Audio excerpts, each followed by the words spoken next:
राम राम जी।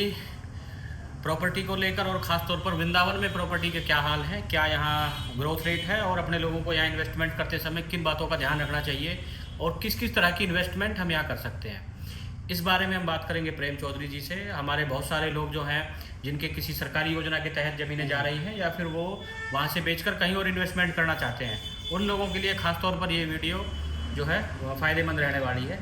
तो प्रेम जी बताइए। नमस्कार, मैं प्रेम चौधरी वृंदावन से। देखिए, इस बारे में हम पहले भी कई बार बात कर चुके हैं कि वृंदावन काम करने के लिहाज से एक बहुत खुला बाज़ार है। यहाँ पे मतलब बहुत सारी संभावनाएं हैं और जगह के मुकाबले वृंदावन एक ऐसा क्षेत्र है जहाँ पैसे का अप्रिसिएशन बड़ी तेज़ी से होता है। हम पिछले कुछ टाइम से यहाँ देख रहे हैं, यहाँ के प्रॉपर्टी के रेट एक दो नहीं, कम से कम 8 गुना तक बढ़ गए हैं। तो बात जो आप आई कि आपने पूछा कि प्रॉपर्टी से रिलेटेड अगर कोई समस्या है या हम कैसे चेक कराएं, तो उसके बारे में मैं आपको बता देता हूँ। हमने यहाँ पे एक संस्था बनाई है MVDDWA करके, और हम उसके कमेटी के सदस्य भी हैं। इस कमेटी का काम ये है कि किसी भी प्रॉपर्टी के लीगल पेपर्स को चेक कराना, ये इसमें कोई लिटिगेशन आई हुई है तो उसको दूर करना, मतलब कुल मिला के कोई भी बायर हमारा या आपके किसी कोई भी नोन है वो यहाँ पे कोई प्रॉपर्टी ख़रीदना चाह रहा है तो हम उसको वो सारी चीज़ें प्रोवाइड कराएंगे जो वो चाहेगा। मतलब हर प्रॉपर्टी की हम ठीक से जांच करा के हम आपको वो सारी चीज़ें देंगे यहाँ पे। क्योंकि ये पॉइंट तो बहुत रहता है, ये प्रॉपर्टी की जो रियल एस्टेट की जो फील्ड है, ये ऐसी फील्ड है अगर आपको जानकारी नहीं है, नॉलेज नहीं है, तो आपको सावधान रहने की बहुत ज़रूरत है। और जब व्यक्ति 100 किलोमीटर 150 किलोमीटर से यहाँ आए, वृंदावन में इन्वेस्टमेंट करने के लिए आए, तो हमारे साथ जो है प्रेम जी हैं जो कि सही गाइडेंस हर पॉइंट पे आपको उपलब्ध करवाएंगे। देखिए, एक बात ये सच है, बहुत सारे लोग ये कहते हैं कि वृंदावन में गड़बड़े होती है, और मैं इस बात को मानता हूँ। पिछले कुछ टाइम में यहाँ के कुछ डीलरों ने कुछ फ्रॉड किया था जिसकी वजह से ये एरिया बदनाम हो गया है, लेकिन अब बहुत सारी चीज़ों में फेरबदल हो गया है। जैसे रजिस्ट्री के टाइम पे भी अब ज़्यादा सिक्योरिटी बढ़ती जाती है, सावधानियाँ नई ऐड हो गई हैं उस पर। तो कहने का मतलब ये है कि अगर आप कुछ भी यहाँ चीज़ें खरीदने चाह रहे हो तो एक बार आप हमसे सजेस्ट कर सकते हो। हम उन चीज़ों के बारे में आपको बहुत अच्छे से सारी चीज़ें क्लियर करके देंगे। अच्छा, जो पहला सवाल था उसी पे आते हैं। यहाँ किस किस तरह की इन्वेस्टमेंट है, मतलब फार्म हाउस, एग्रीकल्चर में या प्लॉट्स में या फ्लैट्स में, किस किस तरह के प्रोजेक्ट हैं और उनमें किस तरह से इन्वेस्टमेंट करी जा सकती है, कितने कितने इन्वेस्टमेंट के प्रोजेक्ट हैं? देखिए, ऐसा है कि आप मोबाइल यूज़ करते हो तो सबके पास रील्स आती हैं, और उन रील्स में आपको अधिकतर ये दिखाया जाता है कि 5,000 रुपये गज, 6,000 रुपये गज प्रेम मंदिर के पास ले लो, प्रेम मंदिर से 1 किलोमीटर दूर ले लो, मतलब ऐसे कह के बहलाया जाता है। मैं आपको बता दूं, वृंदावन पहले से बिल्कुल बदल चुका है। यहाँ के प्रॉपर्टी के रेट काफ़ी ऊपर चले गए हैं। मिनिमम भी अगर आप मानोगे तो 20,000 रुपये गज से कम, मैं आपको बता रहा हूँ, 20,000 गज से यहाँ चीज़ें शुरू हैं और करीब 2-2.5 लाख तक यहाँ चीज़ें अवेलेबल है। तो कोई अगर आपको ये बोले कि हम 5,000 रुपये में चीज़ें दे देंगे, तो आप ये समझ लेना कि वो आपको प्रेम मंदिर से करीब 30 से 35 किलोमीटर दूर लेके जाएगा। ये लोगों को ना गुमराह ज़्यादा किया जा रहा है। वो ये चाहते हैं कि एक बार क्लाइंट हमारे पास आ जाए, फिर हम उसको अपने हिसाब से मैनिपुलेट करेंगे, तो वो सारी चीज़ें गलत हैं। एक्चुअल में यही है कि वृंदावन में चीज़ें पहले से काफ़ी बढ़ गई हैं। तो मोटे तौर पर कहें तो रिहायशी प्लॉट की अगर बात करें तो 20,000 के आसपास से शुरू होंगे, 20,000 और आगे फिर वो area wise, locality wise, location wise, हाँ, सारी चीज़ें सेट मिल जाएगी। ठीक है। तो जो क्या नाम है, जो कागजी जो फॉर्मेलिटीज़ हैं या अप्रूवल हैं या लाइसेंस हैं रिहायशी प्लॉट्स के बारे में, तो वो कितने से शुरू होंगे, जिसको कहें कि भाई ये जो एक अथॉरिटी होती है ना, जैसे हर निगम के प्लॉट्स होते हैं, इस तरह से उस तरह के प्लॉट्स की अगर बात करें तो वो कितने से शुरू हैं? देखो, मैं आपको क्लियर कर देता हूँ। 2 चीज़ें हैं। एक तो यहाँ चलती है कच्ची कॉलोनियाँ, जिसको हम आर जोन भी बोल सकते हैं, 143 भी बोल सकते हैं, और एक यहाँ चलता है MVD अप्रूव्ड। तो इन दोनों के रेटों में बहुत ज़्यादा फ़र्क है। अगर हम कच्ची कॉलोनियों में जाते हैं, जैसे जो हमारी दिल्ली में भी है या और अदर स्टेटों में जो कट जाती हैं, जैसे किसी के आर जोन के खेत पड़े हुए हैं, वहाँ पे कॉलोनी काट देते हैं, सेम ऐसा ही यहाँ भी है। तो यहाँ वो रेट करीब 20,000 रुपये गज से शुरू हैं।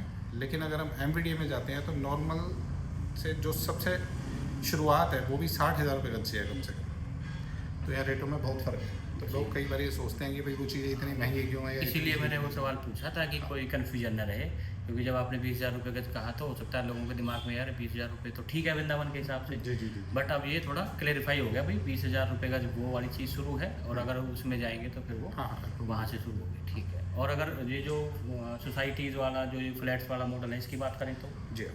देखिए मैं उसी बात पे आता हूँ। वृंदावन में ज़मीन महंगी होने की वजह से जो यहाँ के डेवलपर्स हैं वो प्लॉटिंग में अपना फ्यूचर नहीं देख रहे हैं। अगर कोई बिल्डर यहाँ पे नॉर्मली 20-25 करोड़ रुपए की कोई एकड़ ज़मीन खरीदेगा तो उसमें प्लॉटिंग करके पैसे नहीं कमा सकता।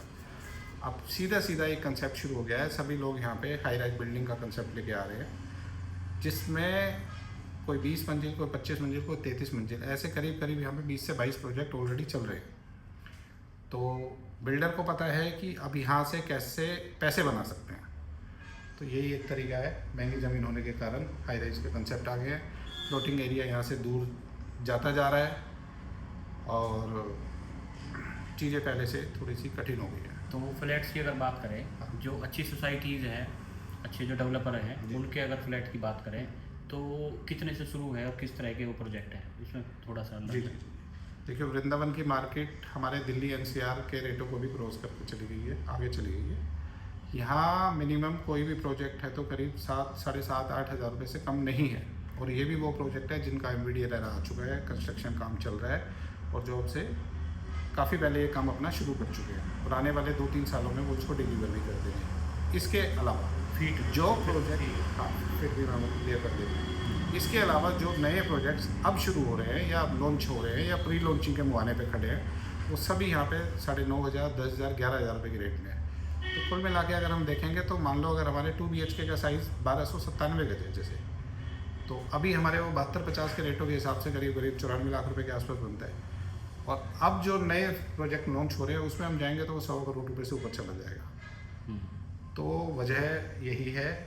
सब देखो रेट क्यों ऊपर जा रहे हैं, ये एक ऐसी जगह है जिसमें ऑल ओवर इंडिया से तो क्लाइंट है ही हैं, इसके अलावा अक्रॉस द ग्लोब भी हैं।